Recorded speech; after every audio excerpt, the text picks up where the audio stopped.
Hello, everybody. My name is Phil Alexander. I'm delighted to introduce this COZ session. I'm sure more people will join us as we get going.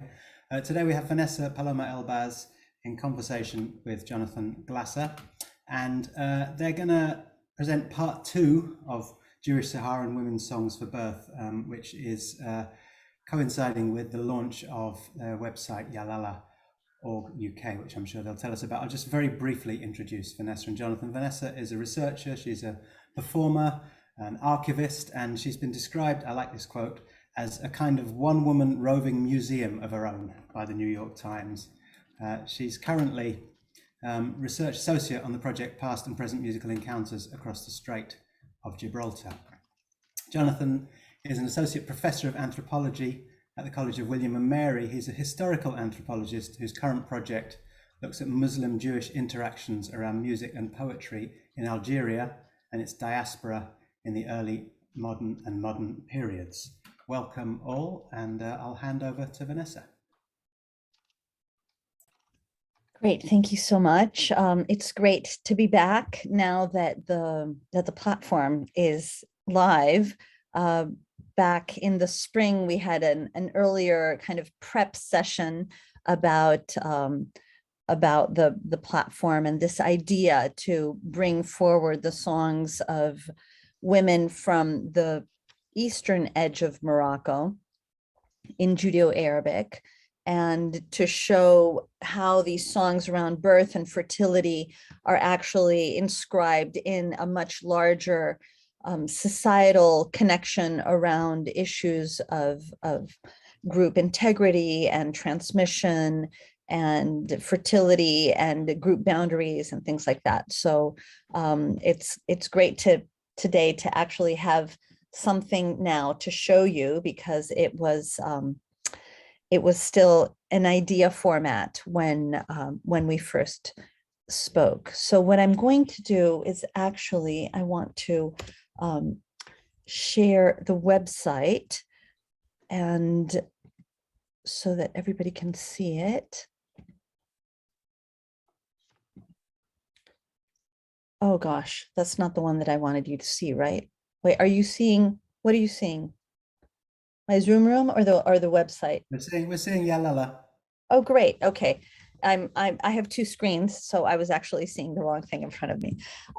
So this is this website that's I've called Yalala, because Lala is a queen, or some people say princess, but actually in choosing the translation, I chose to not say princess, because I thought that princess actually implies kind of an asymmetrical power relationship to the king or to the prince or to something. So I thought, okay, we're going to put queen instead of princess, and which is sometimes used as well. So you should know that.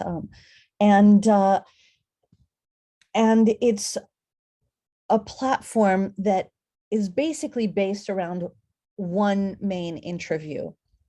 So since 2007, I've been doing interviews in Morocco with the Jewish community. I started with the Judeo-Spanish community, and then as I lived in Casablanca for a longer time, I started to interview the Judeo-Arabic community in French and Arabic. And this interview was quite interesting for me for various reasons. One of them is that she doesn't speak any French. She only speaks Arabic. She's a lady that's in her 70s and grew up in the Tafilalet region, which is close to Algeria. And she was married very young. She's she lives a quite traditional life, which is really almost completely circumscribed to the private sphere and to the sphere of family. And she's really the matriarch of a large family that is extended throughout the world. And she's a singer. She's known as a singer. And she speaks and her son said during the interview at one point, she only speaks in prayers and proverbs and songs. So everything that comes out of her mouth is like part of this issue of proverbial or very, very intensely mediated conversation which is supposed to imbue the receiver with information and blessing. And during the interview, she actually sang a song which is to be sung when a woman is pregnant and when her water breaks. So it's a song that is to be sung in preparation for labor, but then also during the labor, you can sing it right when the mother's water breaks. So this is, you'll see it's 38 seconds of the song of what she gave us, but it became like the very powerful seed for me for this whole idea to build it out.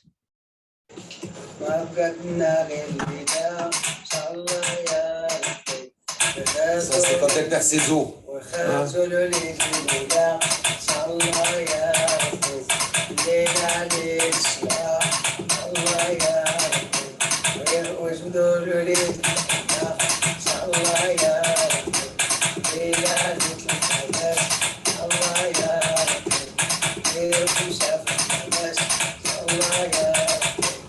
وهذاك الغناء ديال كنا نعملوه ديال كيغنيو جمال كاين واحد ما كان يقول حتى لشينا.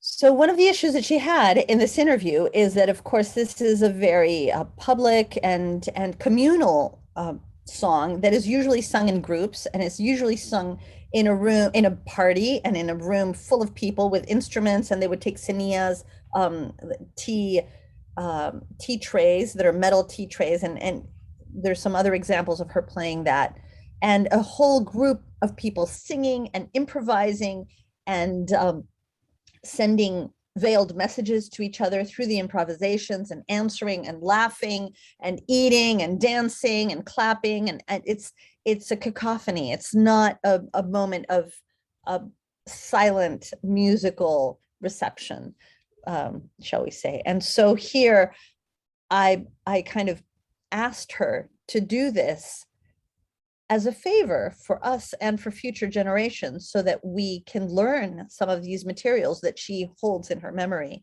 and that have been dispersed and getting lost for future generations. So this is part of a whole process, a whole project that I've been working on called Choya Jewish Maraca Sound Archive, which is hours and hours and hours of interviews and oral histories and interviews of performances and rehearsals and synagogue liturgical moments, you know, when I'm able to come in with a recorder. And I actually was able to find some old Super 8 videos that people had in their drawers, and photographs and all sorts of material to bring into one archive that will be accessible for people, not in a dispersed manner and not in a way that they have to start, you know, searching throughout archives around the world and in private archives. And the next step, the idea that for years I've been thinking what really needs to happen is that this needs to go online, and it needs to be searchable and accessible. But of course, for that to happen, one needs a budget. So the idea was, I'll start with one project that can show the kinds of things that we have in this larger sound archive, which has over 1,000 entries already that have been classified and organized, and they're kind of ready to go, but that we're still waiting to build. And so I thought, if we can show at least this is one tiny thing that shows the power of what one interview can give. This is only one interview, and this is what it can give. It can give these kinds of unknown compacted songs that would disappear in the next generation unless we start to remember and grant them their importance.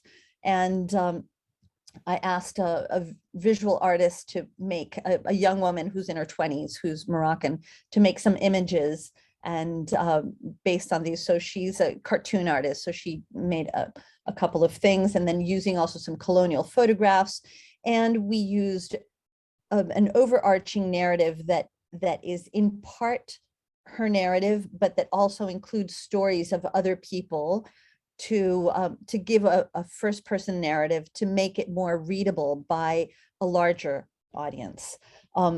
The other piece that I want to talk about here were these pieces that have, these pop-out screens that have information that comes back over and over. So one of the things that was very interesting actually while I was building it was working with the developers and the difference of my understanding of the material and their understanding of what a website does.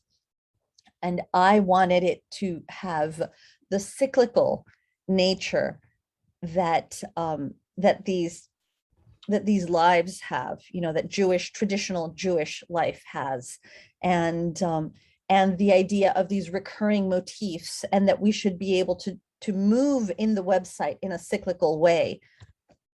They could not wrap their heads around this because it wasn't linear. It wasn't a table. It didn't go in lines. It went in circles.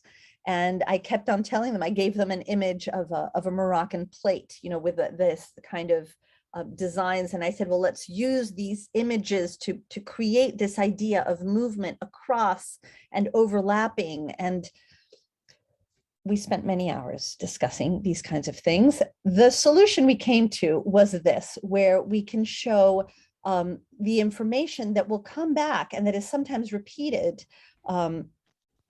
So you'll see that these other songs. And the other thing that was very important to me was that it be a story about the joy and the power in the voices of this community, and not a story about the pain of the rupture of emigration and colonialism and the difficulties that being cut off from your ancestral knowledge creates, but that this be a tool to reconnect to ancestral knowledge, and not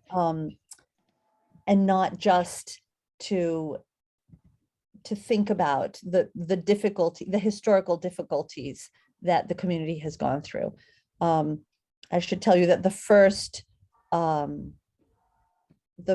draft that I received from the visual artist that was working on it started at the very top, not with this image that I showed you, which that's a little bit difficult for me to get back up to it. Hold on. Not with this image of the woman, but it started with an image of a man, a Moroccan man, kissing the hand of a French official.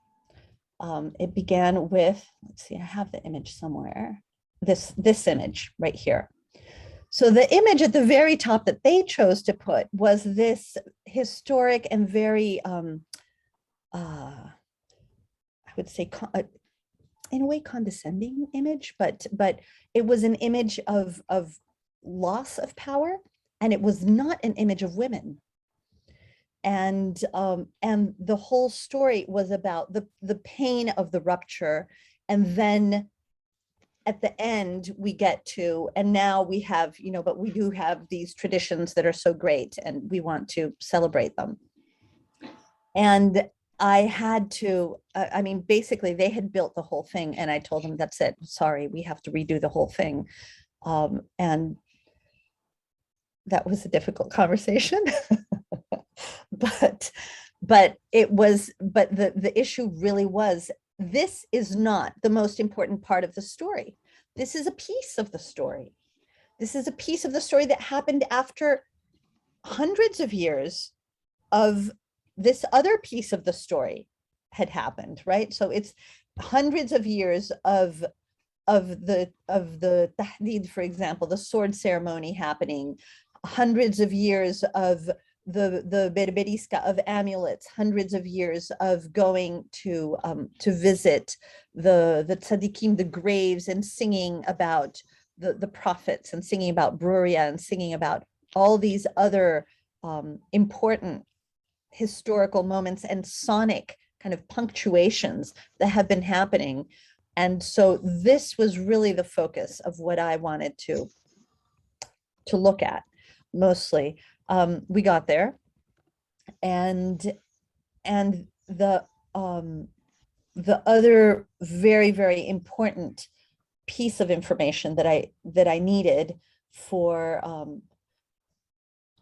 the construction was this.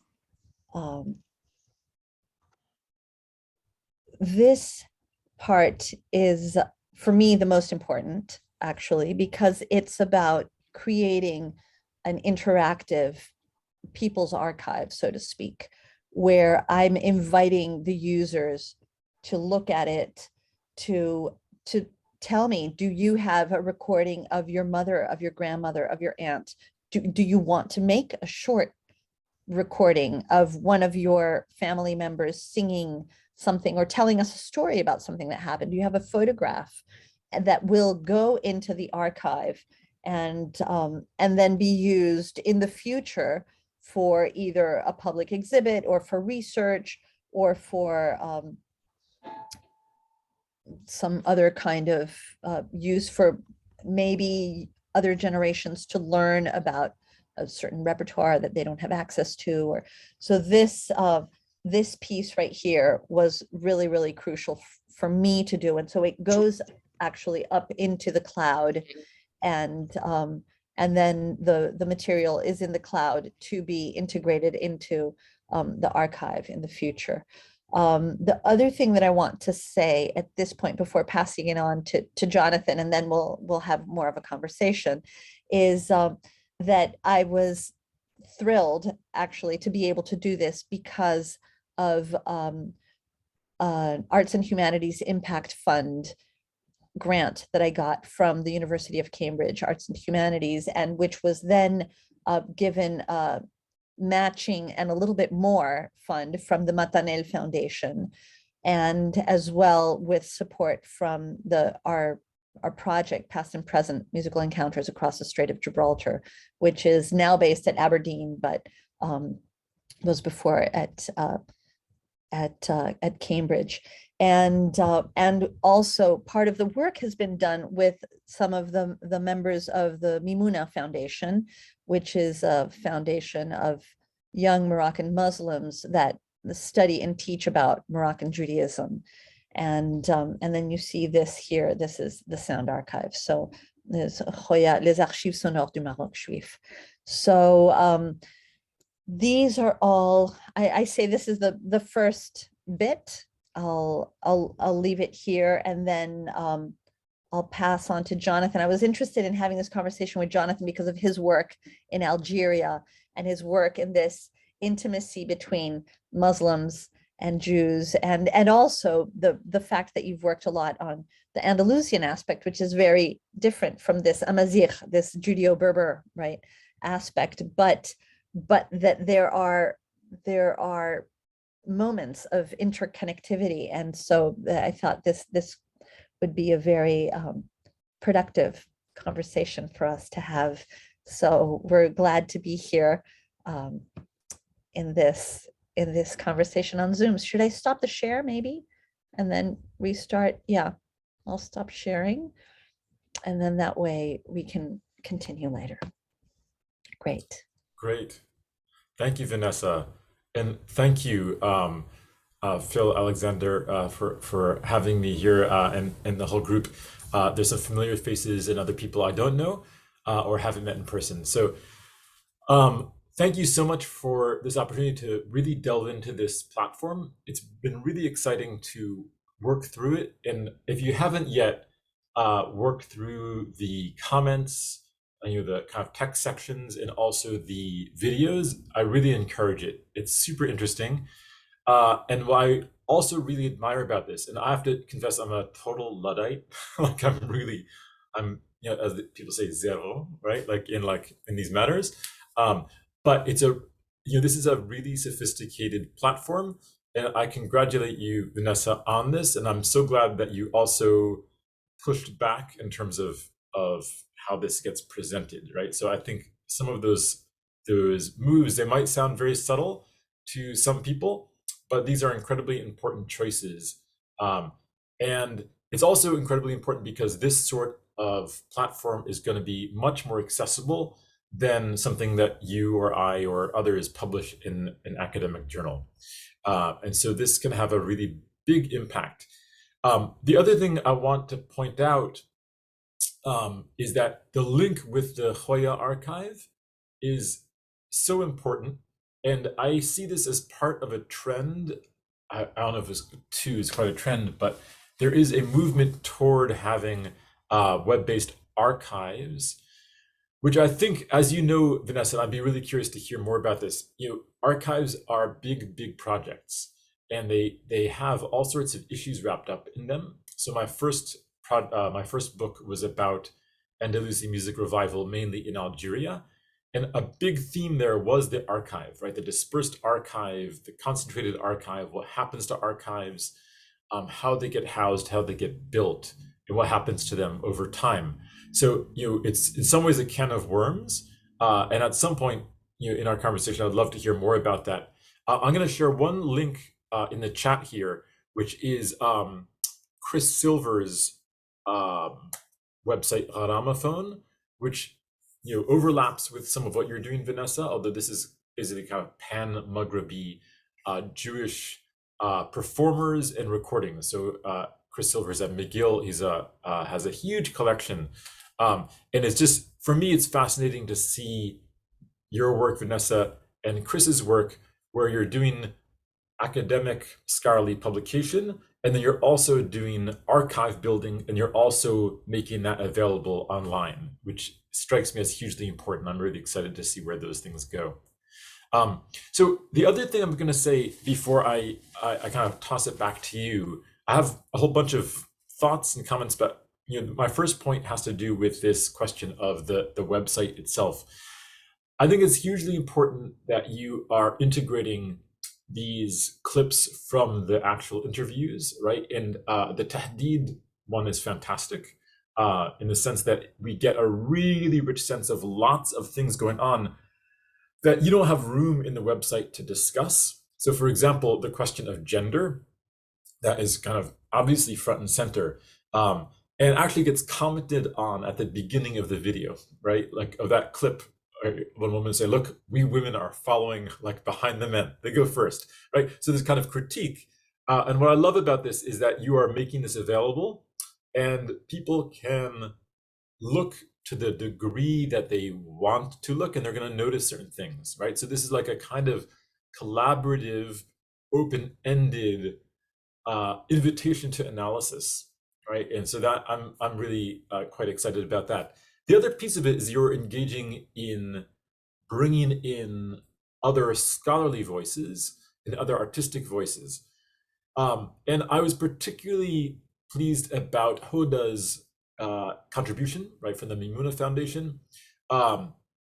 So what I found particularly exciting about her talk there was that she was talking about practices that are living practices among Moroccan Muslim communities, right, in various locations that are really connected to what you're talking about, right?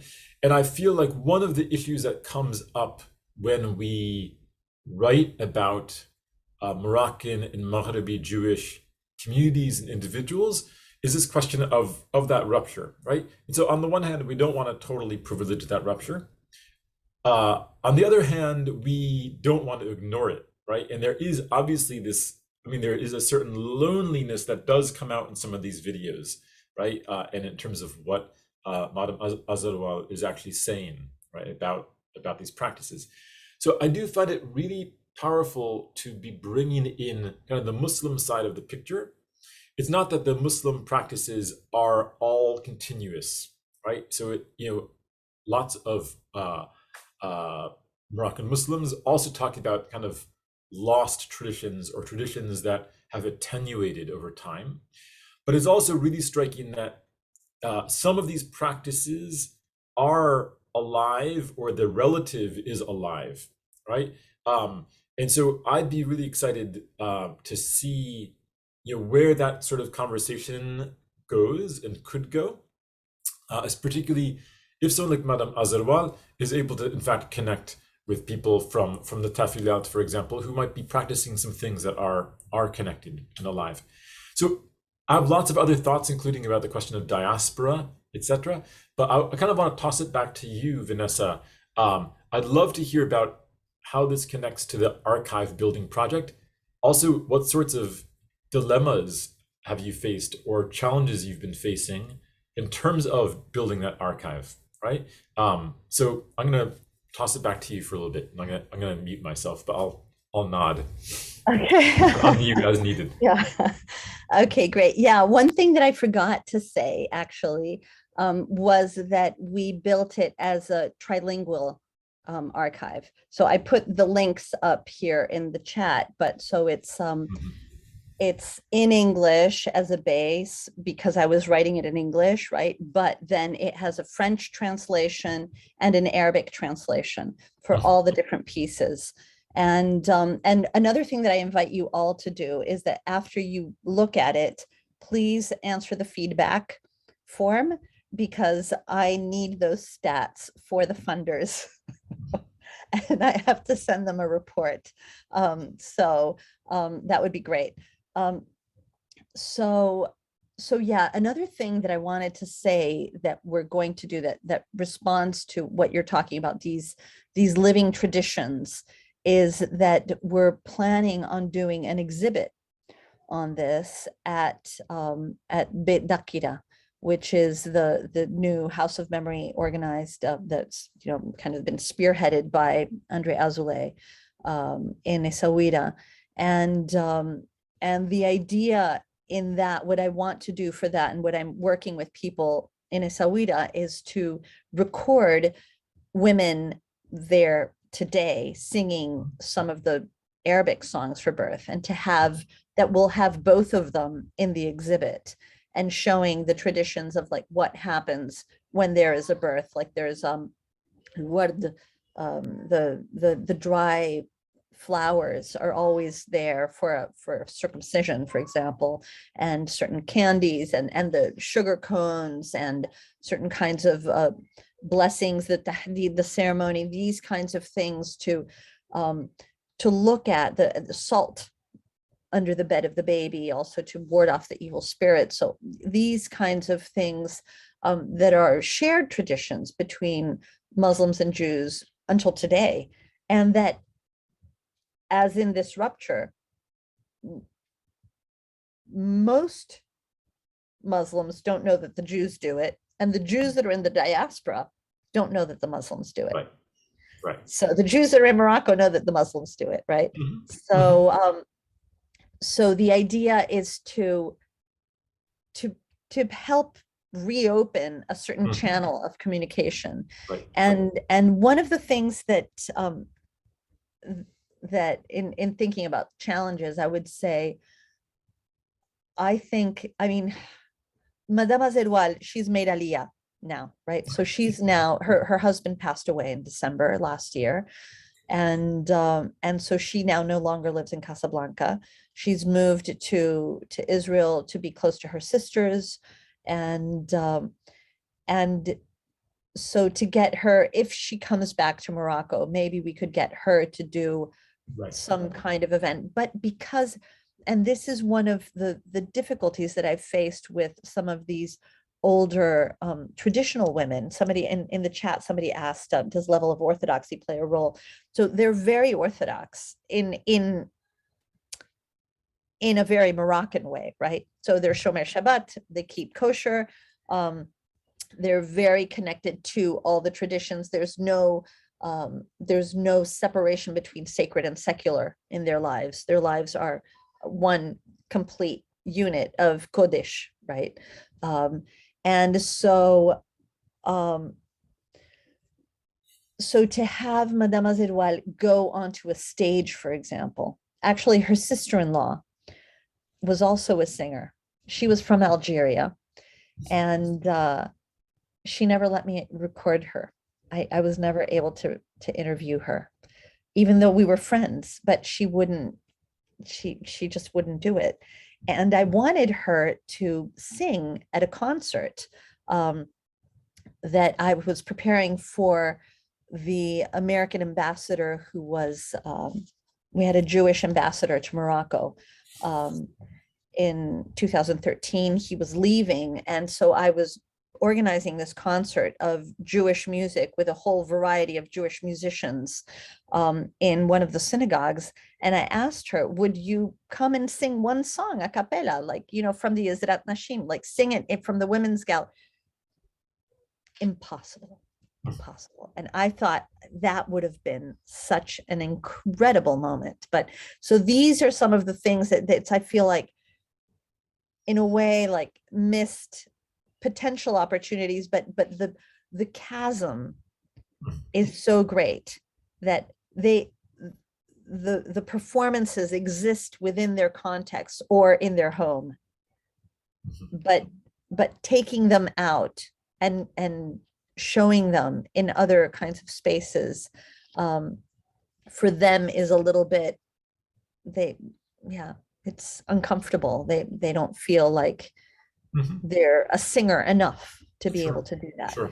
And so this was these, I mean, I have a variety of these people that I really wanted to interview and that I begged and who never let me. So the ones that I was actually able to get are so precious, especially when it's women, I think, because the men singers are a lot easier to interview. They're more ready. They're more connected to the public sphere. They're singing in the synagogue already for groups of people. Some of them sing on stage as well. They do like Judeo-Arabic, Andalusi types of things. They're more connected to this public sphere music making than the women are. So that, I would say, is one of the real challenges that I've faced and that I've tried to push, but also respecting. There's a point where you understand, okay, just because I want to keep this doesn't mean that. Yeah. And I think that's really important to respect, right? Like, I mean, I think it sounds to me that you're, that you're approaching this, with certain hopes, obviously, and that totally makes sense, but then also a sense of respectfulness in terms of people's decisions, right? To not share. And that strikes me as incredibly important. And I mean, I think that I've noticed this, with myself, I've noticed this with friends and colleagues in Algeria. Sometimes there's this fever, right? Kind of archive fever, right? That Derrida talked about, which is to kind of capture everything and kind of put it all together, right? And I mean, I think that it's really wise to resist that totalizing thing, right? First of all, because it's impossible. Second, because we need to do stuff with things, right? Like, it's like we don't just collect for collecting's sake, but also because there's this sort of archive building and collecting and bringing together, right, always leaves something out, and it should leave something out. And it's also a question about paying attention to what people themselves are wanting to archive, right? And so thinking about that, and it's great to hear you talk about that, because that itself is a certain decision that I've seen before in other contexts, and that and I think we have to respect, even though it can be very painful, right? To see that, and to kind of say, okay, the recorder is going off, right, or away. Yeah, it's there's a point where you you push and then you back off. Yeah, So yeah. yeah, and but then sometimes I revisit, and then they're like, okay, yes, I'm fine with it, which is the reason that I thought it's also important to put this out in a way that people from the community will really interact with it, to understand the kinds of things that I want to do, and that and the reach that what they have can have. And interestingly enough, when I was recording her son was actually recording on his phone and then sending it to the family WhatsApp chat. And the younger generation was saying, oh my gosh, this is amazing. This is a treasure. This is, and so, but it's because of these moments of, I would say also giving the woman's voice the space to move into that other hierarchical space of importance, which has so often been reserved for the liturgical and the public sphere, and not for the private sphere. And so this is part of what, you know, my work has really been focused on, is on presenting this in a way that's wider and that inscribes it also in the history of the Jewish people of this region, or of this region, and for people to understand that it's not just, you know, something that my grandmother does in the kitchen, or, you know, when she's having a party.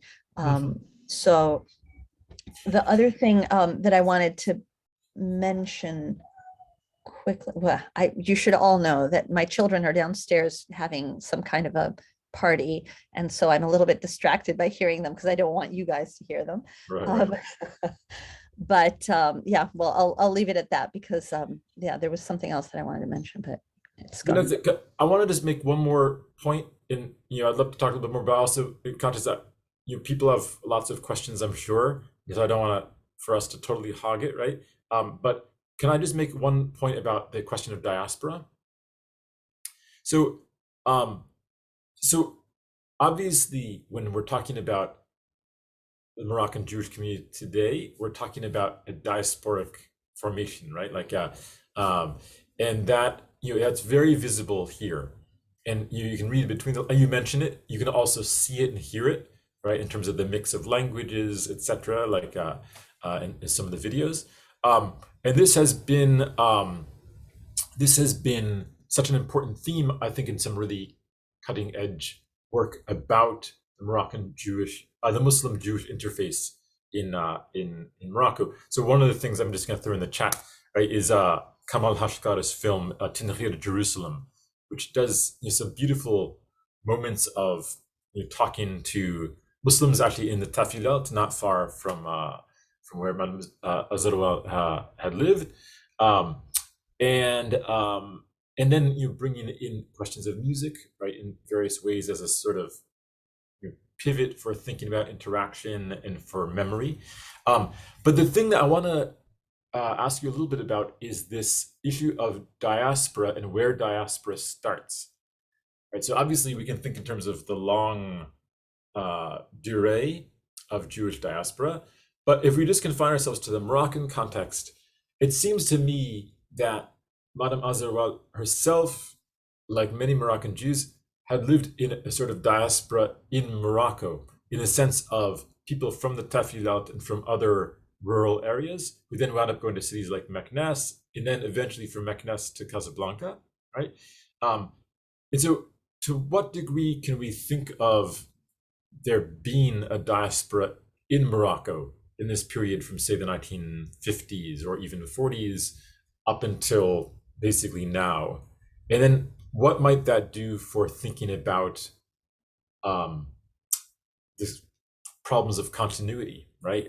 In terms of musical practice and sense of community. Yeah, so I'm so glad that you brought that up, because one of the things that's really key about understanding Moroccan music, and I would say Algerian and Tunisian, all Maghrebi music, is its focus on local traditions and city and sometimes even family-based traditions.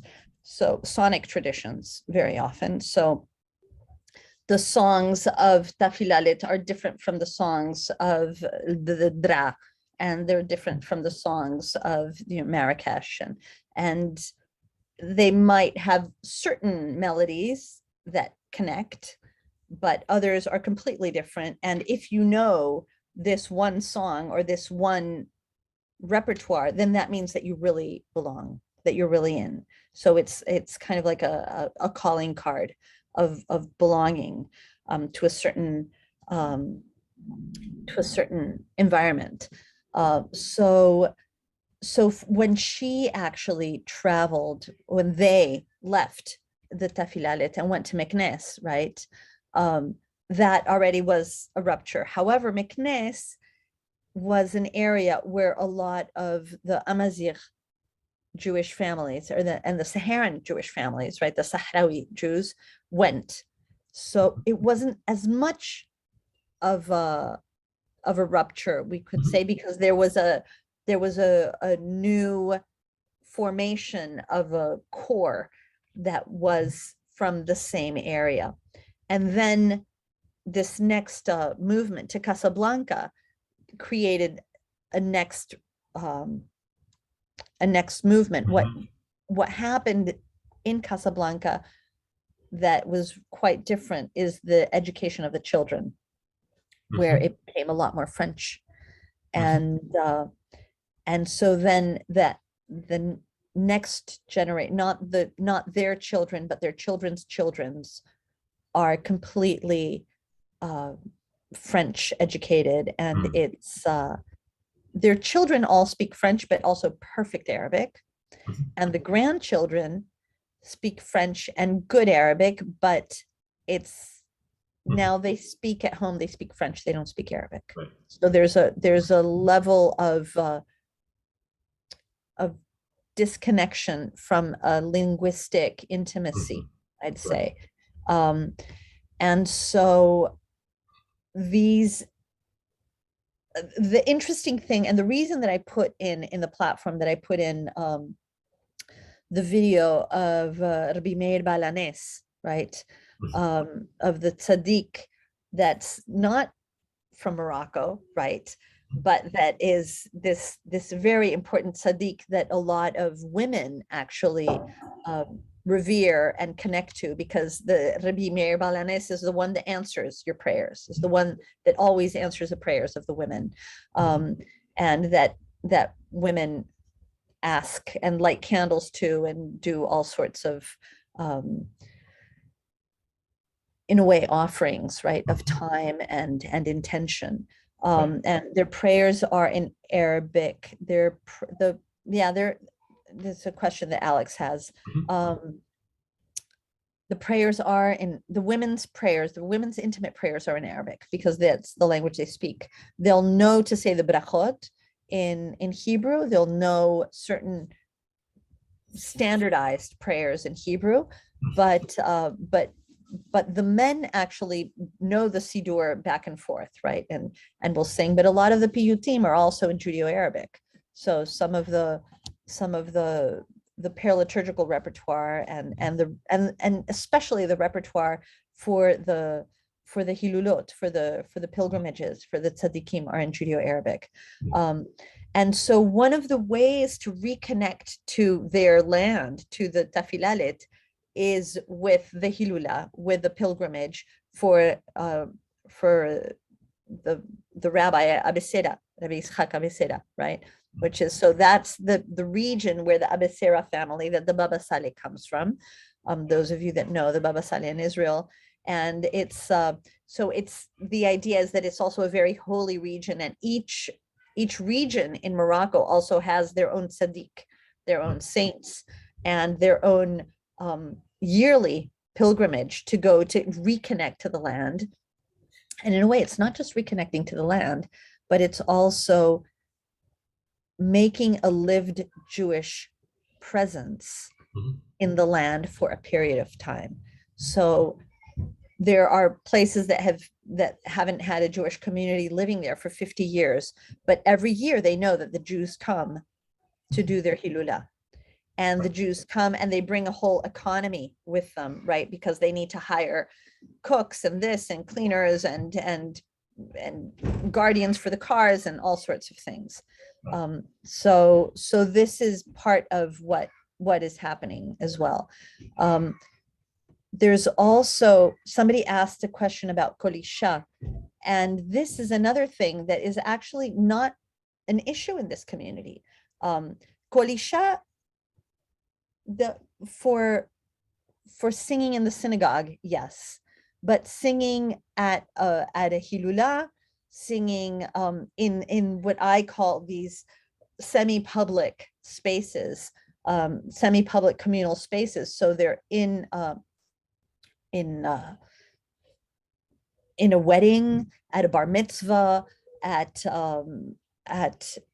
the saints, over the grave of a saint, the women will sing, and the women have sung for generations. And recently, actually, there were some rabbis that came from Israel and said that they that the women couldn't sing, or that they had to put a mechitza. That was it. There was a separation even on top of the grave of the tzaddik, that they had to separate the men from the women. And there was mutiny. And there was a man who had been the guardian at the gravesite for years, and he was always sitting in one spot. He said, for 50 years, I've sat on this spot. And today you tell me this is the side of the women and that I'm not allowed to sit on this spot for the hilula. I'm going to sit here and I'm not going to move. And this, for 3 years, they left it that way. And then all of a sudden, they stopped. And then I said to them later, well, how interesting, what happened? They said, oh, the tzaddik didn't like it. The tzaddik didn't want that. So now it went back to being the way that it always was, which is that, people in their tzniut, because this was the whole concern, was that people were intermingling and that there were going to be things that were not proper. But these pilgrimages are about making couples. This is one of the main things that people come to pray for, is to find a marriage partner. And one of the main places where they can meet a marriage partner is at these places. So there's something about the separation between the masculine and the feminine, and the coming together of the masculine and the feminine around these spaces of holy rabbis, right? So, and it's interesting that music is an integral part of these celebrations. It's great. By the way, there was an interesting question about Arabic and Hebrew. What I'd recommend is, if you look at the Tahdid ceremony video, that's a great example. So there's the gentleman who's working from the booklet, right? And that booklet is including prayers in Hebrew, and then it shifts to Arabic. And I don't remember exactly the exact spot, Vanessa, but it's very clear in there. Yeah, the tahdid, and one of the interesting things I wanted to mention actually earlier, when you mentioned the tahdid had this, the women mentioned, we're going in the back, but then later they said to me, actually, and I want to say Judith was actually there. She came down from Spain because that was actually before the circumcision of my son, of Leon. And she was in the room. So, but the women said, how interesting. We used to have the women singing in the room, and we would close the door and we wouldn't let the men in. And we would actually barter with the men in Judeo-Arabic and tell them, you're not allowed to come in. You're not allowed to come in. You're not allowed to come in. We've taken the baby ransom. And then the men are like banging at the table and or banging at the door and doing this back and forth. And there were all these jokes, and there were many vulgar jokes. And finally, then the women say, okay, fine, we'll let you in, because the men have the obligation to do the milah. They have the obligation to do the circumcision on the baby. It's not the woman's obligation, it's the man's obligation, right? So the men negotiate with the women to please allow them to be able to do the mitzvah. Yeah. And then the women say, okay, fine. And all of this is in Judeo-Arabic, right? So. Vanessa, I totally missed that when I was there. I just didn't get it at all, and I'm fascinated. I Yeah, did so film it. You had it filmed, right? Because I believe I filmed a lot. If you don't, I always meant to give it to you. I wanted to ask two things. One, in terms of Kol Isha, just a parallel. The day the synagogue opened in Belmonte, Portugal, at the end of 1996, I was there. And the women had put in all this time because, you know, it was built, of course, by constructors, but then they decorated it, they cleaned it, they got it all ready. They worked, you know, really, really hard. And of course, historically, the women had been the rezadeiras, the prayer women of the community. And so when it was opened, and in the old synagogue, which wasn't a synagogue, it was an apartment, and it had a little curtain mechitza, but it was really symbolic. You know, they sort of sat behind it, but they were pretty much integrated, and the men didn't know how to pray in Hebrew anyway. So in the new synagogue, the women's section is upstairs. There's no elevator, and it's very steep. And the way it's built, you know, in Lisbon, they have a kind of, you know, straight U shape, so you can see what's going on from anywhere in the women's section. But this is built like a sort of trapezoid. And the only place you can see what's going on is if you stand, not sit, in the very front row and peer over. And a lot of these women, because of centuries of, you know, endogamy, they have all kinds of physical mobility issues. They have leg issues, hip, back, and so on. So they rushed in, and, you know, there were photographers from Portugal, from Spain, from Venezuela, from Israel, from France, you know, there were all kinds of people there. And they got pushed back by the men and told, no, you can't come into the main sanctuary. You have to go up those steep stairs and watch from there. And there was actually a moment which felt crucial. It was just a moment. It was very quick, when it almost looked as if they were going to revolt and say, no, we put this together. This is ours. And then they sort of looked at each other and they docilely went upstairs. But one of the things they did subsequently, which kind of cracked me up, it was a kind of silent rebellion, is I went one year, several years after, and there was the window. They had these only tiny little windows, and it's very hot upstairs. There's these little tiny narrow windows, very few of them in the women's section. And one of them was broken. And I said to the women, you should get the men to fix this. And she said, nah, we broke it. We just poked it through with a broom handle because we wanted some air. And by the time we asked them to do anything, we could, you know, if this were Yiddish, Yinglish, they would say something like, you could plots waiting for them. It was that kind of feeling. But I also wanted to ask you about Meknez. I think I told you this in 2014. I met a woman in Meknez, whose name I can send you. I don't remember it offhand. I was with my friend Mohammed and a local man in Meknez that he knew.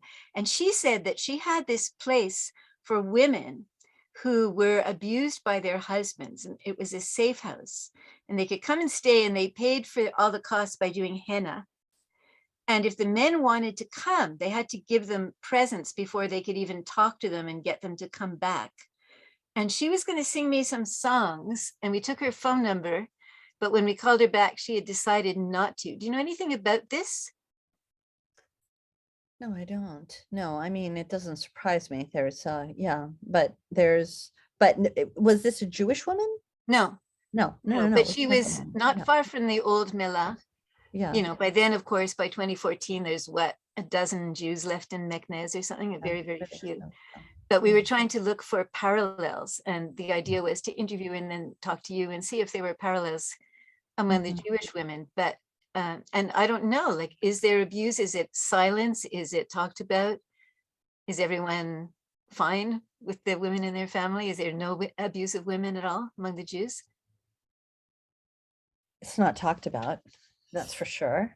Because I got the impression that it Um, wasn't talked about much here either. And this was, you know, not a publicly Well, known safe house. I would say, no, it's probably not publicly known just because of the safety issues.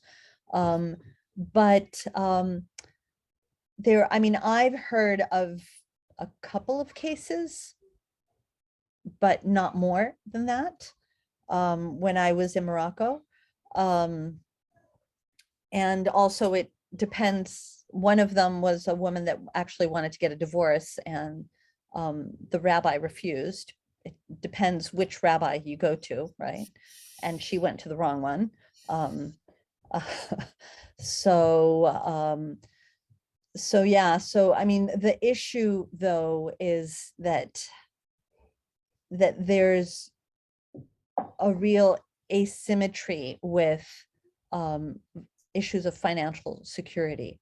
So, and if the women, I would say the issue of being a professional woman in the Jewish community in Morocco is complicated because there's a real discouragement from women working in the Muslim sphere, just because they're worried that there would be, if they're single, that they would, marry out.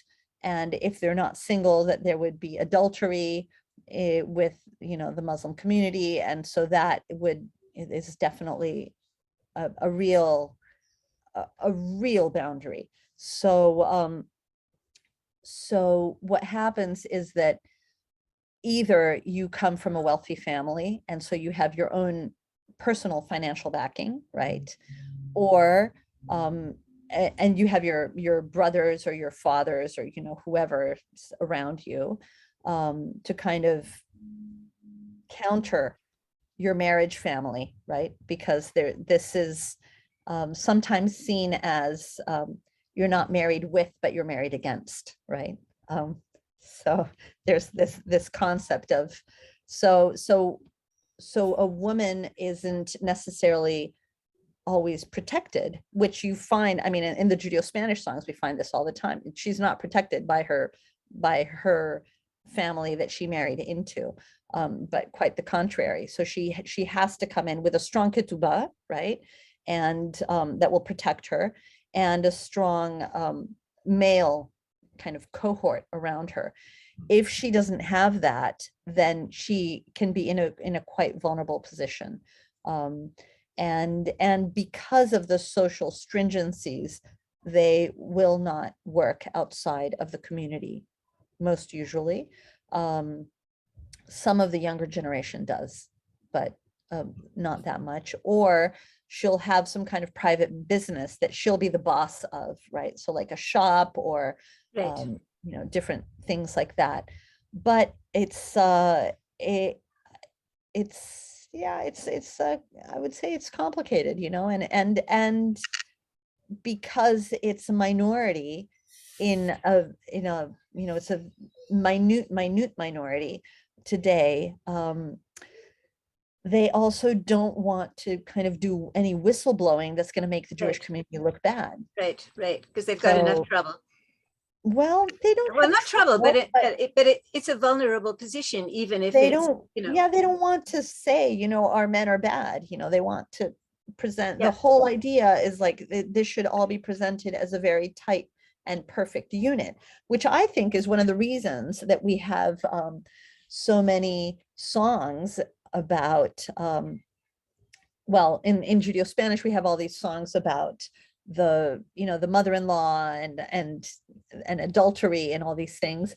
But in Judeo-Arabic, in the public sphere, we have like the Hussein Slawi, no, wait, who is it? I can't remember right now who it was.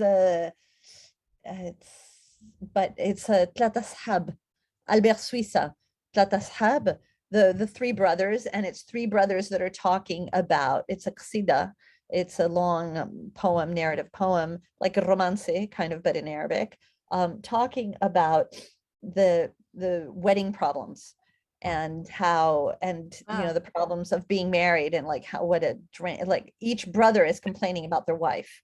And wow. I think it's very interesting. I mean, this is like, one day I will write about this because I think it's You're so gonna hear interesting. about this, yeah, tomorrow morning, please. The men are complaining about the wives, right? And these are the Jewish men are singing this in the public sphere.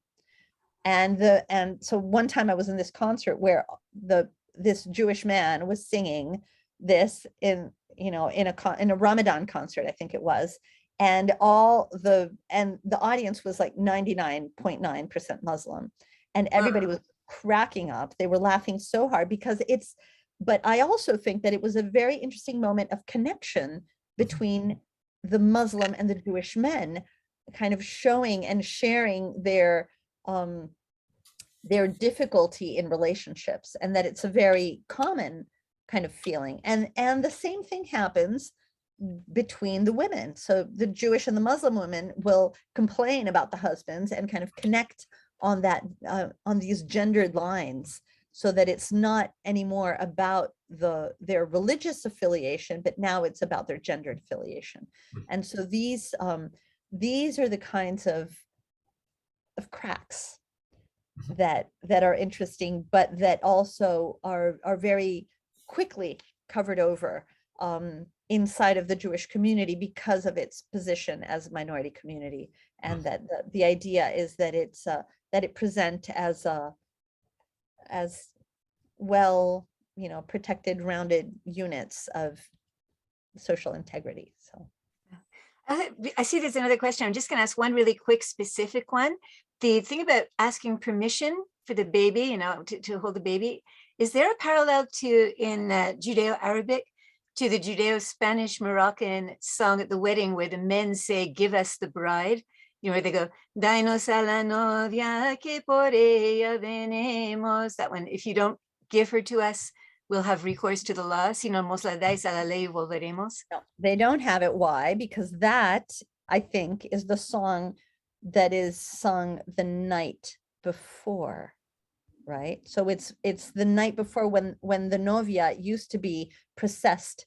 Yes, exactly. The Torah, right, from the Yes. house of the groom to the house of from the house of the bride to the house of the groom, Yeah. right? And so then, I see this very much as they're asking for the door of the house to be opened in the same way as the door of the teva is opened, right? To take out the Right. Torah, right? And then they're going to process her almost like a Torah is processed on Shavuot or Simchat Torah for this. Then they do these hakafot, the how do we call that in English? Hakafot.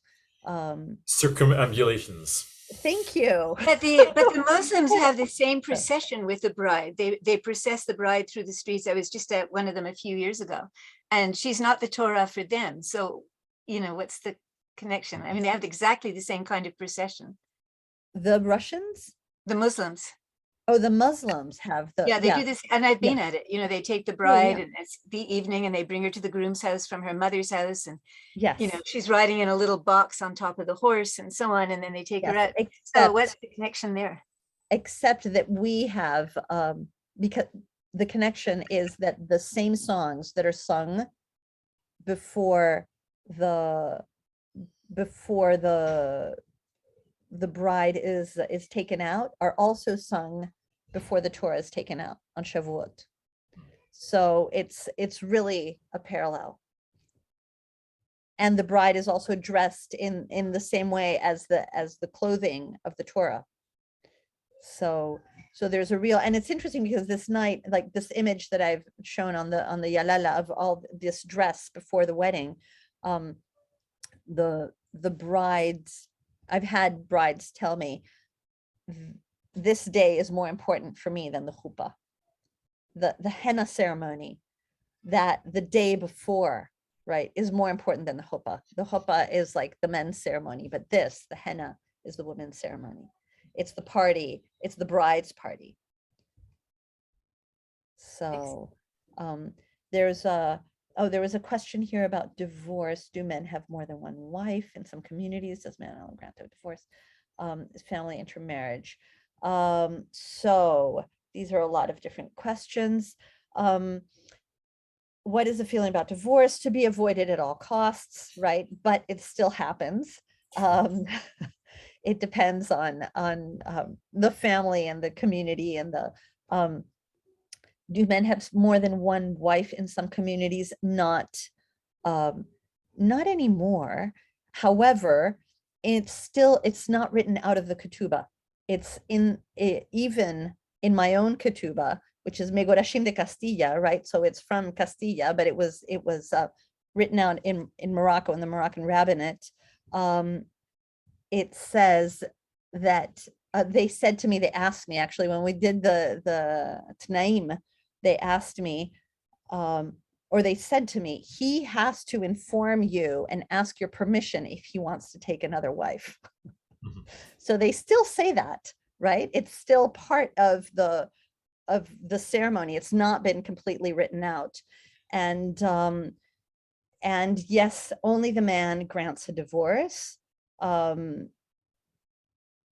Because of the law is actually Orthodox law. It's not it's not some of the other progressive Jewish halachot, but the interesting thing is the way that it's done is because there's so much community pressure, then things are it's people can't hide really.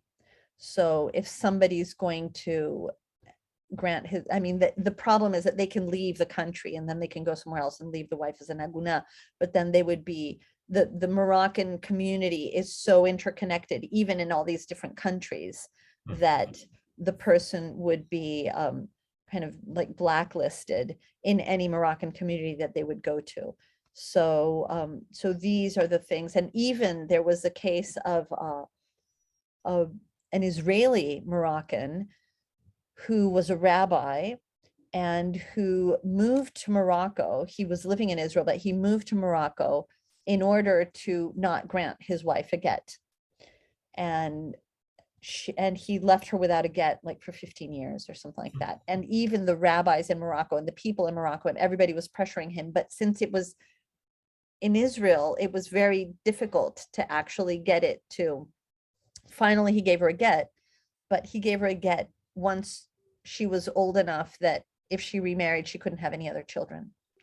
So that's one of these ways that he chose, I guess, to control his ex-wife's body, basically, and her fertility. I mean, so much. And so this is one of the things that I see so much in the songs that is so important, is that it's about the woman's fertility. So much of this, because it's in the woman's fertility that the transmission and the continuity of the community lies. It's in, I mean, it's really the fertility of the couple, but traditionally it's been like the woman is the one that brings forth the children. And it's that power of bringing forth the next generation that gave her power, but that also made her extremely vulnerable.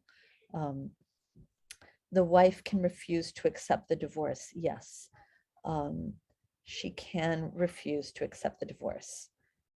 And also, just to interrupt there, Niels had a question about any correlation between speech and songs. Niels, I don't know if you want to unmute yourself and just clarify that question a bit. I thought it might be interesting to explore. Well, if there's any correlation between speech, you were talking about different sort of dialects, and every community has its own dialect. And is there a correlation between the melodies, between the rhythms, and the dialects and the speech?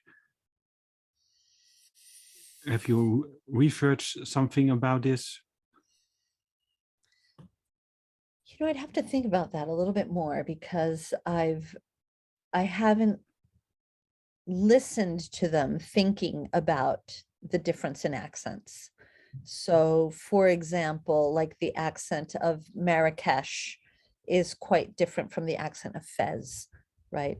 But I haven't really thought of listening to the music in relationship to their different in language, their difference in accent.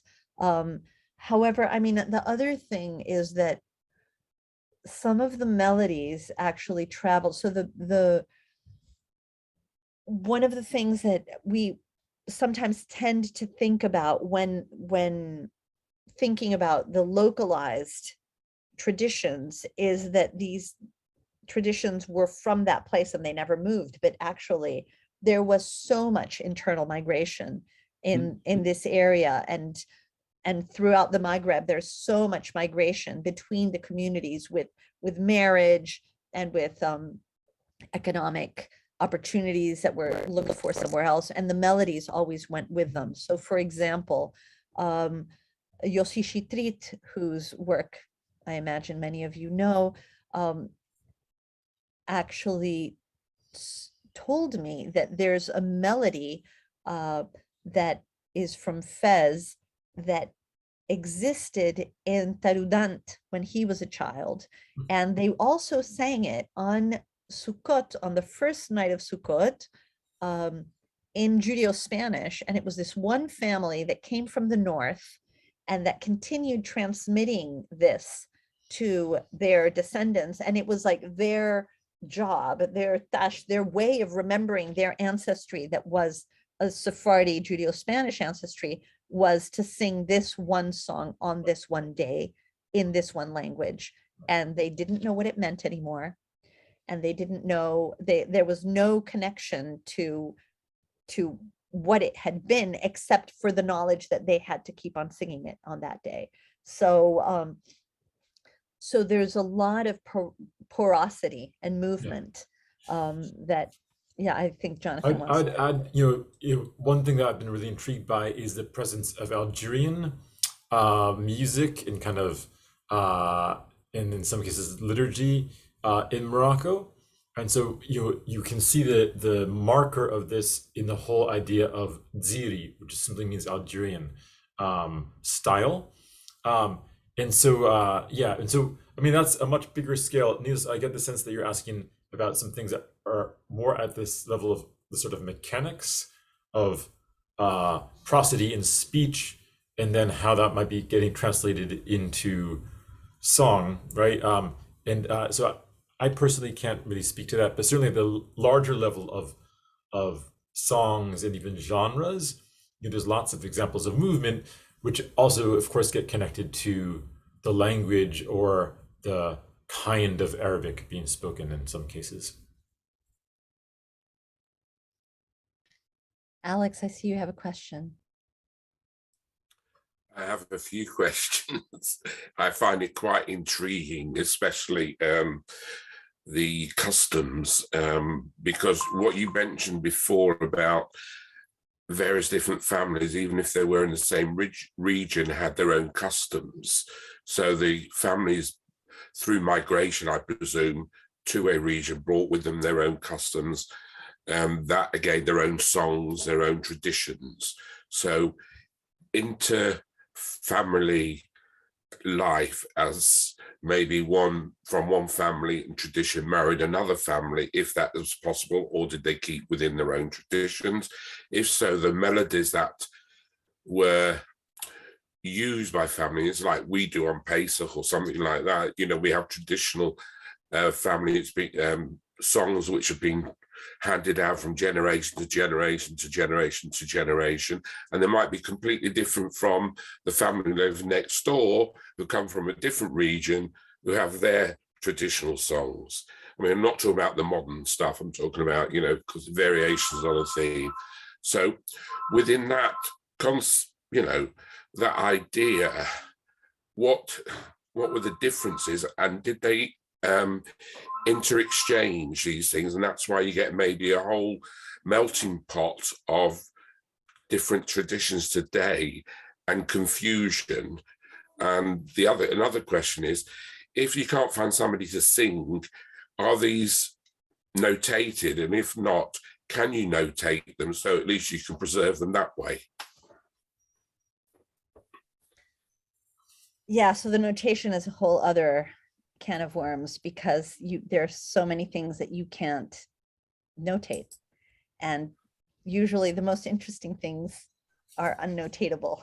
So that's why recording is so great, because it really gives us this sense of like we say in Spanish, el tumbao or el dejado, or like this other kind of manner of interacting with the melody and the rhythm that's not so strict, and and elisions and all that. So I really prefer recording, and that people learn from recordings and not from notations, because there's so much that you miss in that. But if you The take other your thing notations down, if you write them down, then record them, then you can bring. Yeah, It doesn't except have that to be the way that that I'm going to person. sing it, the way that I'm going to sing it is never going to be the same to the way that they sing it. Never, because it's impossible. I'm like conservatory trained, or I've been singing. I sang Renaissance music as a child. It's like I'm too square. I'm still too square, even though I've been working on this for years, right? So, but I want to go back to the family thing also, because one of the ways that a lot of the liturgical music passes down through families is because they would have very small family synagogues.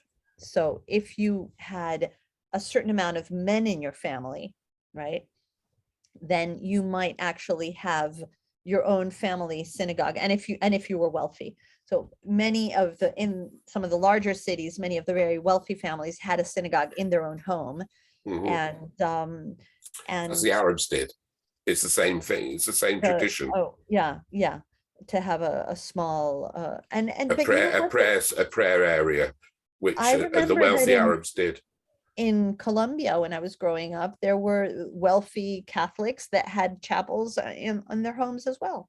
So it depends. It's kind of a pan. I would say probably there are Hindu temples in people's homes as well in India, and I think it's if you have land, space, and money, you want to pray in your own space. You don't want to have to move. And I mean, the issue with the synagogue is that you have to have the money to have a Sefer Torah, right? So that's a whole other level of expense.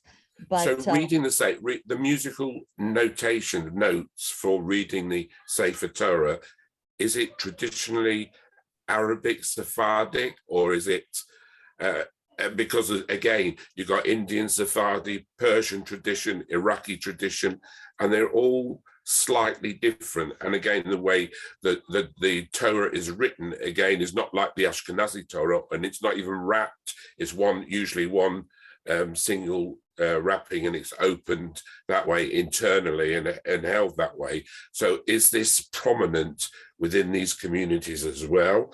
And is the Torah services and the others similar, or is it any recognition to maybe the Ethiopian Jews, or that type of service, which again is completely different to what we know as a service?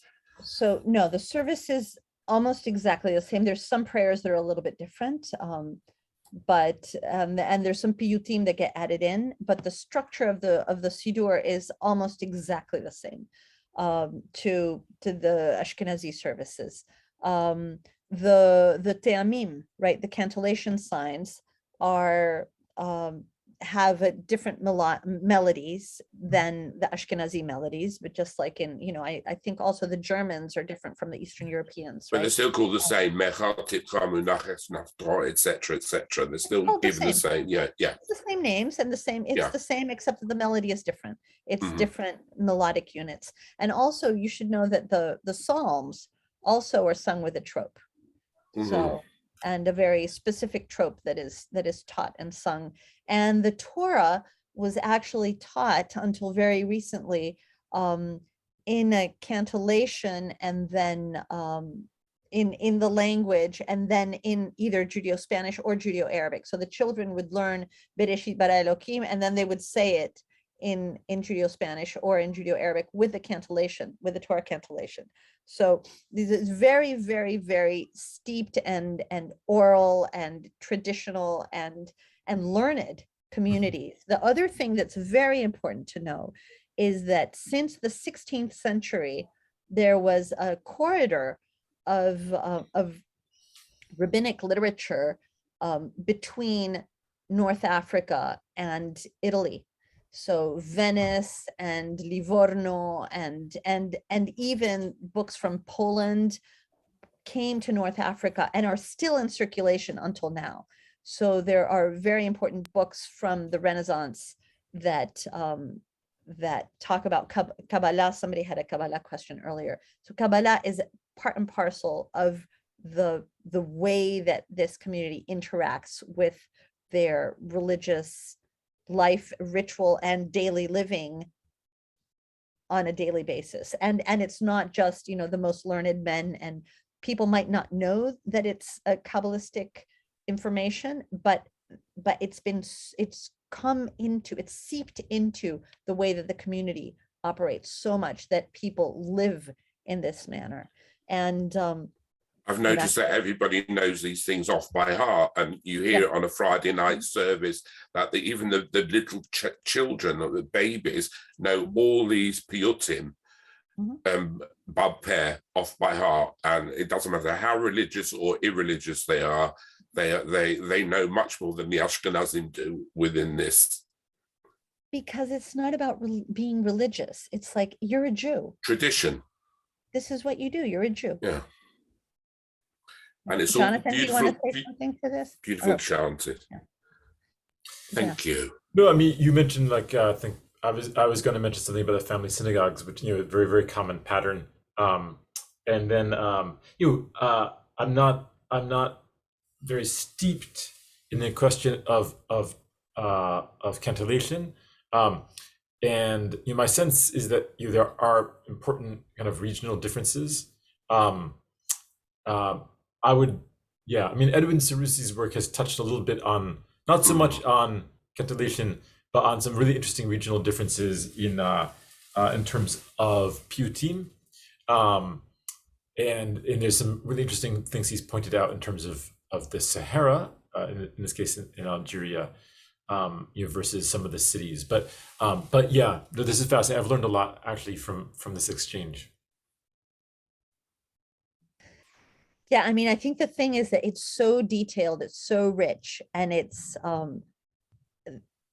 and there's so much that we still haven't kind of notated or uncovered or studied or organized, or that there's really a rich champ de travail, right? Like absolutely. There's a lot of material. There's a lot of material that's in manuscript form. I've been working with some material that's probably 17th century in Judeo-Arabic and in Hebrew from the western part of Algeria. And what's fascinating there is you can find piyutim, you can find mainly in Hebrew, but some in Arabic. And sometimes we'll say, piyut, not in this particular document, but others where it will say piyut bil Arabi, right? A piyut in Arabic. But you can also find, just straight up profane Arabic songs written in Hebrew orthography, right? So that are really kind of snapshot of what must have been circulating in North Africa in the 17th century. And some of those overlap with, in fact, some of those are actually Sufi songs, right? Things that have religious significance in Sufi context, Sufi Muslim context. And you can find all sorts of ways, there's a lot to be studied. There's a lot of materials, and there's lots of researchers, both in France, in North America, and other places in Europe, but also in North Africa. I know people in Algeria who are working on trying to learn how to work with Judeo-Arabic texts and doing some really fascinating work, because this also opens a window onto what was circulating in Maghrebi society in the early modern period. But what about Yomim Na'arayim, when we say Kol Nidre, and that is Aramaic, and it's a vow and everything. Is there an equivalent or the same within the communities that you talked about?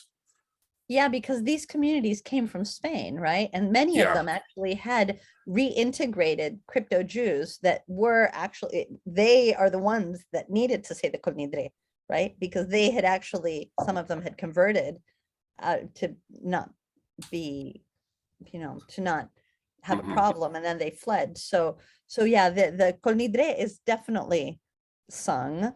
There are, for the Yamim Naraim, there's a lot of Ibn Gvirol and a lot of Yehuda Levi that is actually sung. I don't know if I know that, so I can say that I went with my Moroccan Mahzor to the Cambridge Rosh Hashanah, and it was a problem because I couldn't follow, because there were a lot. And for example, the Echare Ratzon, which is like the most important that we do on Rosh Hashanah, which is the story of the Akedah, Mhm. they didn't do it here. So I don't know if Ashkenazim don't do it. No, Do they not Ashkenazim do it. Yeah. So there were different things that were interesting for me to notice, that there were so many other piyutim. It's the big pillars of the liturgy are the same, but it's all the extra filling that changes. It's all the added very so I mean, we could kind of go through it with a Siddur one day, but that's another.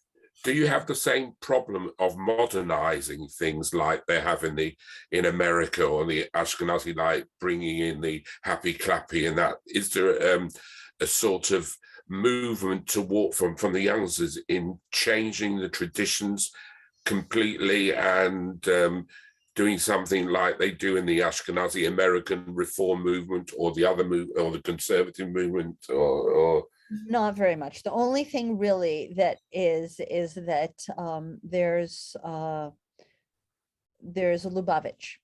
And so Lubavitch Lubavitch does a lot of activities there for the youth.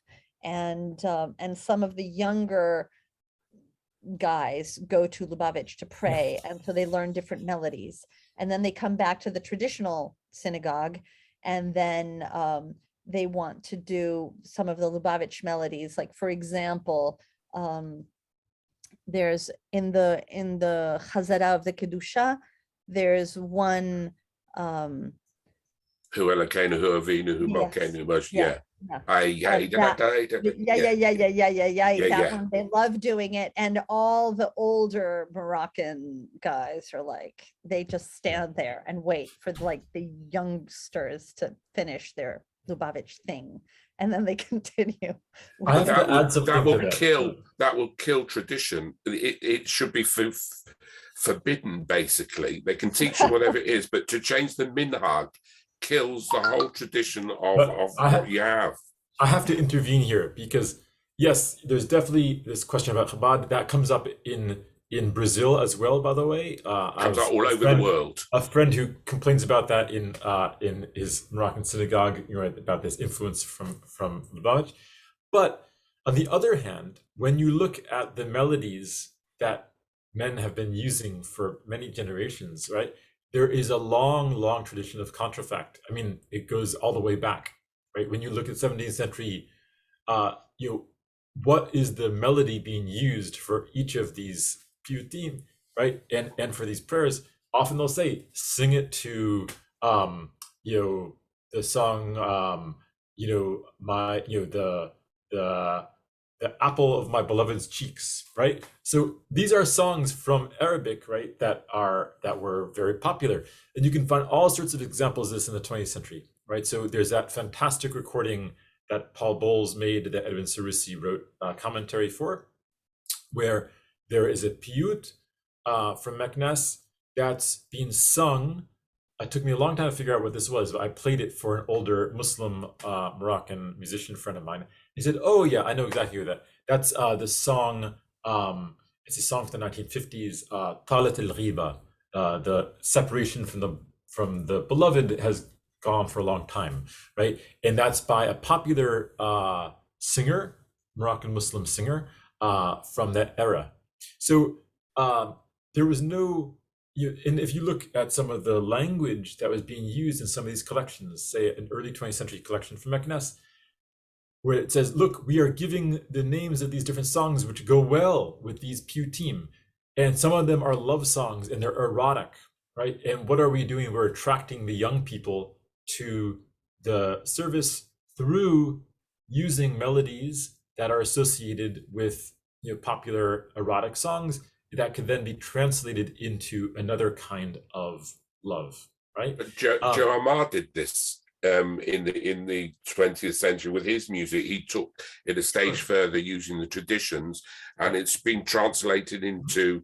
He did it in Yiddish. He did it in Hebrew. He did it in Arabic, and these, because of the melodies were the same, and the basis of the melodies stayed. It doesn't matter what language you use, you've got that foundation. So that is the basis. You can change your foundation.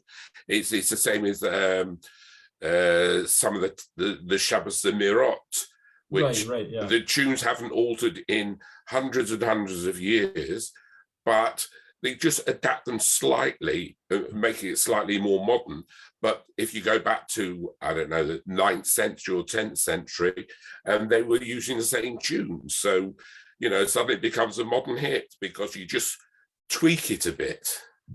I don't know that we can be for sure that the melodies haven't changed for 1,000 years. I would think that they probably have changed. But one of the things that I think is interesting to think about is how the melody can actually maybe give us a pulse of the time period. And so we're going through different time periods. The text stays the same or with slight changes. And then it's the melody that actually breathes this other kind of like contemporary life, so to speak, right? And so it's like we can feel the spirit of the times with the kinds of melodies that people are singing. So maybe that's a way to maybe, I mean, the fact that Lubavitch is so important for a certain younger generation in Morocco is then heard during the repetition of the Kedusha on Shabbat mornings, you know. But then you can listen to something like Solomon da Costa Atias, you know, and go back to 1717 or something like that, and opus that he wrote, 1073, and it's in the Bodleian Library in Oxford, and you can go Kuzari and the essays and various other things. But if you take those sort of things way back, I mean, the oldest Ashkenazi piyut written down is what, 1500 or something like that, so these melodies were there and have been found. So, and play the old ones going back to the 1300s, 1500s, and play what is equivalent today. There is very, very little change. So because it's been handed down generation to generation, bal peh, by mouth, then it keeps the traditions. But once it's recorded, it helps, or it's put into musical notes. It helps preserve it just as much. So this for me is something that's very interesting, because I'm very interested in this idea of what remains, what changes, what's transformed, what is absorbed, what's cut off, and the fact that we and I mean this website, right, Yalala, is about that. It's like, how do we make sure that a piece of something remains, even though it might be transformed? Because if people don't speak the language anymore, if they don't speak Judeo-Arabic anymore, maybe they'll write a new song with the same meaning or with different meanings, but the same feeling, and maybe with the same melody in a new language to re-imbue the tradition and to reconnect and to connect themselves to this long line of transmission. So it's really about this idea, Jonathan, we were speaking about this earlier, is about transmission. Like what is transmission, and how do we ensure that transmission has been made? Mm-hmm. What are the elements of a successful transmission? that people remember that they're connected to being a Jew, or to being a Jew from Morocco, from the Tafidalet, or to being a Sephardi, or what is it that we're looking for in this translation? And that stuff, that question of continuity. I mean, it's I think I tend to agree with Judith Cohen about this. I think in some ways there's a black box, right? Before sound recording, before notation, it's very, very, very difficult to say anything. I mean, you can say some things. You can say some things about structures, right? Based on a single text being using many different melodies, for example, right? We can find some little hints. But it's very speculative. So it seems to me that it's kind of a black box. On the other hand, as an anthropologist, a lot of what I'm interested in when people talk about borrowing or using a tune is what people themselves say about it, right? So I think sometimes people will say, "Oh yes, this is we borrowed this from X, right? We borrowed this from another repertoire, right?" And other times people won't say that about something that also clearly is borrowed. Or the thing that people say, oh, is borrowed from X. It turns out there's another pathway, right, to explain that. So, for example, we were talking about Eshare Ratson, right? So there's a really interesting hint of something from the mid-20th century in Algeria, where a Jewish music scholar from the time period says, by the way, Eshare Ratson, the melody we use in Algiers, it's actually also the melody that's used in Sufi processions in Algiers I'm forgetting the exact details of the event, but basically something that could be heard in the streets in Muslim contexts, right? So is he saying that they were borrowing from Sufis, right? Is he saying that Sufis were borrowing from Jews? Or is he saying actually both Muslims and Jews were borrowing from something else, right? Some profane repertoire. And those are really I can't ask him, right? But those are really interesting things to think through, because that starts to get at the question less of, what was the melody or where did this come from, but more a question of, well, how do we know? And then what do people themselves say about that, right? And what are some possible pathways for understanding that? And those are, I don't have an answer to any of that. It's something I try to think through. I've been thinking through recently a fair amount, partly in dialogue with Vanessa. I think it's about ownership, right? Who wants to claim that original ownership? And sometimes there's one group that says, oh, it was us. And then the other one group says, no, actually you took it from us. And then, and it's, I think this issue of, does it really matter where it comes from? The fact that they're all using it simultaneously is really interesting. I also think with Contrafacta, the thing that for me is so interesting is that, when people know that original melody that they're bringing from, they're also thinking about that old text, right? So let's say, I don't know, I remember one time I was in a synagogue not a Moroccan synagogue, but a synagogue in Jerusalem, and they were singing the Yellow Submarine, right? And it was on, I think it was Kippur or something like that. And it was this Kabbalistic piyut, but on Yellow Submarine. So you think of the Yellow Submarine as you're also saying this other thing. So there are these two clashes, and as with happens with the work that Mark has done on these Syrian piyutim that are very explicit songs about sex, right? And they're singing them on a piyut. So what is happening there in this connection of these two worlds that seem to be completely separate, but that actually we embody all of them, and this is maybe our subliminal way of bringing them together and creating a unit, and they're all part of our experience as a complete human. Women had their own liberation songs and men had their own songs. So also within the communities, there were specific women's songs and there were specific men's songs. But then men sang things like Eshet Chayil about the woman and the woman's worth and how important the woman was. Then he talked about Shabbat and Shabbat HaMalka and the angels and the Kabbalah Shabbat, which was out in the fields, which must have been the same within the Arab communities, and were brought into the synagogue with all the musical instruments and the traditions and the dancing. So these things, these traditions still carry on today in certain communities, or maybe have started to be brought back since COVID and since various other things.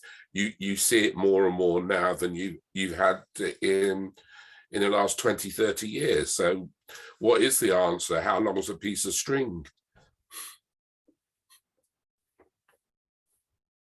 Just an observation.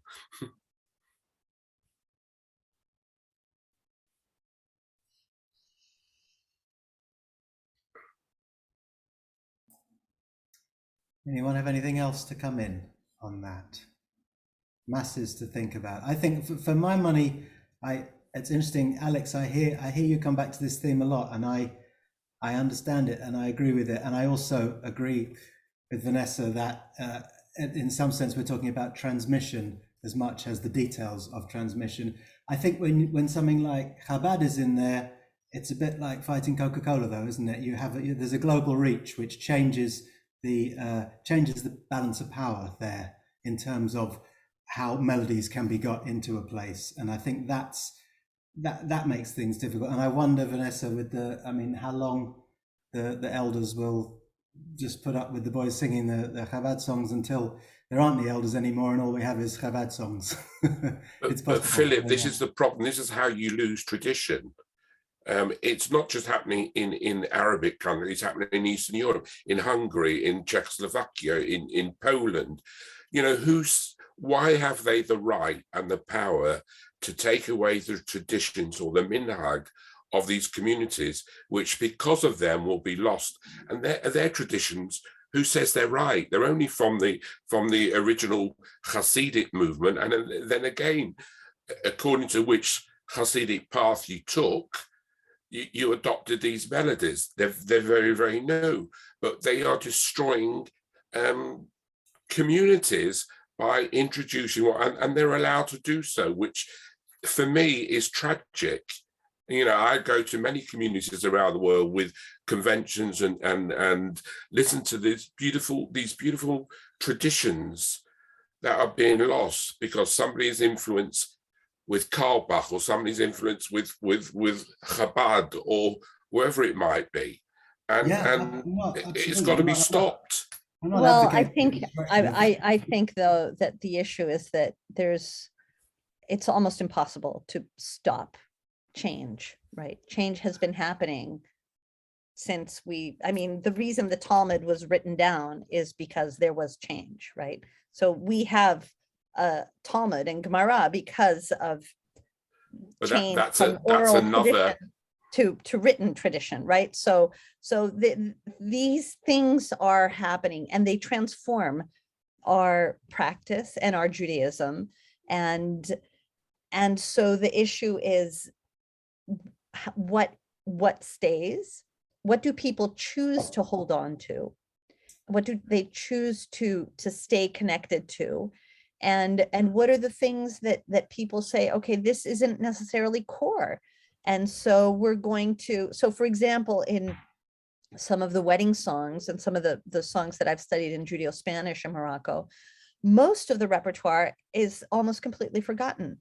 And what I've found is that right before the wedding, the day before, they have the berberiska, the night of the henna, and they have the dress, and they have a corset. So in all the songs that were sung in all these different contexts they've now been compacted into like all the contexts into one, and we show that this is who we are. And it's the day before the consummation of the marriage that's going to bring in the next generation. So it's to let's remind ourselves and our community and the new couple who we are and where we come from and what.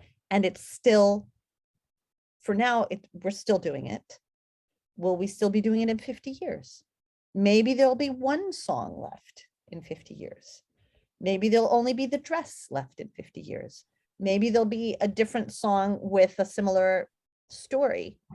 We don't know, but it's about the idea that's being transmitted. And it's, you know, it's difficult because when you know the richness and the complexity of all these traditions that are so beautiful, but then again, we have these archives, right? And everybody has a cell phone, so they're all recording themselves and each other. So maybe there will be a revival of these localized traditions after there's been like a moment of a dip. That's also. But Vanessa, the archives are for the academics. Unfortunately, they shouldn't be. No, they shouldn't be. No. Archives are not for the academics only. Just a minute. Most of the people that you talk to in the street, the man in the street or the woman in the street, have no clue about the archives and that the archives of song and traditions exist within the Hebrew University, within UCLA, the Milk. If you say what's Milk and archives, they haven't a clue. So the publicity for the outside world to know the traditions of their own heritage has to be taught somewhere. It's not taught in schools. It's not in lessons, the same as anything else. If it's not taught, it's going to be lost no matter what archives you have or where you have them. Alex, that is the power of this. So what we have to do is we have to put the archive into an app. I'm not kidding. I'm actually I'm with you all the way. The archive goes in an app. The archive goes in a game. The archive goes online. It goes on Twitter. The archive has to be out there where the people are. The archive isn't sitting in some kind of dusty bin. You know, we can't do that anymore. We're not there. And we're so interconnected and we have the technology. So this is the step to, you know, and then people will engage if they want to. And not everybody will engage, and that's okay. Some people will engage, some people will get all, I mean, if you see there's the Moroccan community in Montreal has this huge, they had this thing called Darkei Abotenu, that's what it was called. Mm-hmm. They had this email list they would send out to thousands of people, Moroccan halachot, Moroccan traditions, Moroccan songs. They have a YouTube channel. They have all these things because it's the second, third generation that wants to reconnect to these local traditions. So it's all possible. And the matter now is how to build it and how to do it in a sustainable way. Also, I mean, it also costs a lot of money to have an online archive because it needs to be, you have to have somebody that's keeping it up and you have to pay the servers and you have to do all these things. So, but that I think is really the next movement is for the interaction to be. So, I mean, one of the things that I've seen in Latin America is all these descendants of crypto Jews or people that think that they're descendants of crypto Jews have learned how to become Orthodox Jews on the internet. and they're practicing and they're more observant than other people that never learned on the internet. So, you know, this tool is very powerful. But this is Kol HaKavod, because you are echoing my sentiments and my thoughts, and from my heart, that's what I've always wanted, to get it out there in ways that people could, like they do with anything else, on an app or something else or a game, you know, go into this, you know, you can Google this and you can be on WhatsApp or it could be on anything. It's so important to get it out to the masses because, you know, somebody will click on it, maybe by mistake or maybe something like that, and think, wow, look what I've been missing. This is my heritage. Then they might go into other things and family traditions. And that's the only way to do it. And kol hakavod to you, kol hakavod to Jonathan and Philip and everybody else who's doing this brilliant work. And, you know, may you continue and get the money to be able to do it, because I'm with you all the way, believe me. Can I say something? It's sort of along the lines of you can bring the horse to the water, but you can't make them drink kind of thing. So actually, Alex, there are a lot of countries where the archives are open and they're used and people know about them and they use them all the time, including the American Folklife Center online archives where you can click and get, for example, the entire Alan Lomax collection. And people do, and I know because I get comments about it all the time, Lithuania, Latvia, Portugal. But what I was going to say is among the crypto Jews, for example, what Vanessa said is very interesting, how they learn about practices now, because in the, earlier on, they actually learned about their own practices from Inquisition proclamations. With anybody who sees their neighbor doing this, that, and that, please inform the Inquisition. And then you could say, click, right, that's how he did it. But musically speaking, I've actually talked to quite a lot of formerly crypto, now open Jews in Portugal. I mean, I've been interviewing them for 25, 26 years. And what's happened is very interesting. They don't choose the music available to them over the internet or through albums that people have left them over the years. They don't choose what one would think they might choose. They choose, in many cases, things like Shlomo Carlebach or Debbie Friedman. Why? Not even so much because of Chabad, and yes, sure, there's Chabad in Lisbon and Chabad in Oporto. It's not for that reason. They've told me that they thought the Orthodox or putatively Orthodox Sephardic community, officially Orthodox, even if they have Chinese food in restaurants and so on, were not good to them. And the conservative, the Masorti and Reform and Reconstructionist Ashkenazi rabbis who went to them were very good to them and very respectful of them, and that they felt more comfortable learning modern, mid to late 20th century Ashkenazi tunes than they did learning Sephardic tunes. And I think, sure, I could say to them, sure, but your heritage is this, your heritage is that. And I'm not going to. I'm an ethnomusicologist. I'm there to try and understand what it is they're doing. And if they want concrete support in anything, sure, I can find them sources. I've had old women in Portugal ask me to look up the rest of the words to songs their mothers used to sing, no problem. But I'm not going to tell them what their preferences are and what they should be. Like that cartoon that circulates on Facebook, put all the modern stuff away, the ethnomusicologist, the anthropologist for you, Jonathan, I've seen both, are coming, get those televisions and MP3 players and stuff out of the way and let's be authentic. That's not my role. So the archives are there for people to use.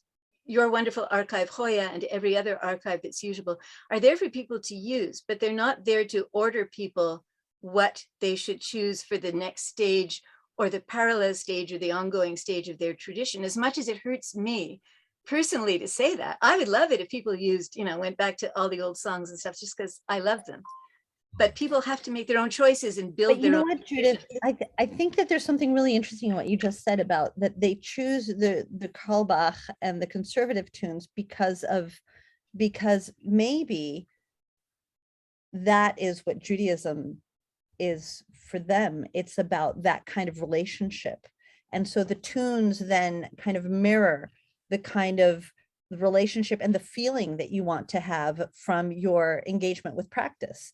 It's not about I belong to this so-called lineage, and so I have to sing the music of my lineage, but it's what is my Judaism for me today? Exactly. Thanks for articulating that so much better than I did, Vanessa. No, I agree with what you're saying, but there's also the fact of being rejected by the ultra-Orthodox, not Chabad. They're not ultra-Orthodox. They're not ultra-Orthodox at all. In fact, they're not even Orthodox in practice. There's Sephardic communities that are Orthodox because they don't have formal divisions. They don't do Orthodox, egalitarian, liberal, Orthodox, Reconstructionist, Reform. They just don't do that. So in but the chief rabbi of the... Please let me finish, Alex. Sorry. In the 25 years I've been going there and observing, they're Orthodox because that's what officially Sephardic practice is. In their individual lives, there is a range which goes from pretty Orthodox to really secular. But officially they're Orthodox, and that is what was rejecting. And it was also an element of snobbery and social class, social economic class, urban village, all kinds of things. Nothing to do with ultra-Orthodox. I actually don't even know anyone ultra-Orthodox in Portugal. But when you hear proclamations from the Sephardi chief rabbi in Israel saying that you cannot do this, that, and the other, and who is a Jew and who isn't, and who has this right and who has that, not have that right, then you wonder. And what you're saying in maybe in one form is right, to do maybe to do with that. But what I hear from people, that even though outwardly they might pretend to be Orthodox or have an Orthodox way through customs, what they do outside the life of the synagogue or the community, again, might be something different. But when they get an edict from their chief rabbi telling them what to do, which is 18th century or 17th century, whatever it is, then that creates a problem of belonging. And that's what I found. I mean, I don't talk lightly.